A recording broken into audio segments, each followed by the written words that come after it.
আমি বিদ্যালয়ের তরফ থেকে দশম শ্রেণীর শ্রেণী শিক্ষিকা মাননীয়া সুতপা ঘোষ মহাশয়কে মাঠের মধ্যেখানে উপস্থিত প্লেয়ারদেরকে অভিবাদন জ্ঞাপন করার জন্য বিশেষভাবে আমন্ত্রণ জানাবো।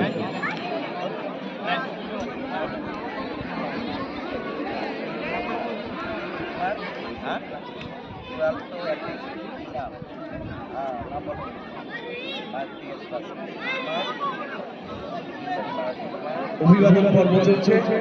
মাঠের মধ্যখানে উপস্থিত আমাদের বিদ্যালয়ের প্রধান শিক্ষক, পরিচালন সমিতির সভাপতি এবং অন্যান্য সহকারী শিক্ষক শিক্ষিকা, এছাড়াও মাঠের মধ্যখানে রয়েছেন আমাদের বিদ্যালয়ের দুই ক্রীড়া শিক্ষক মাননীয় শঙ্করপাল মহাশয় এবং রাজুদেব মহাশয়, এছাড়াও উপস্থিত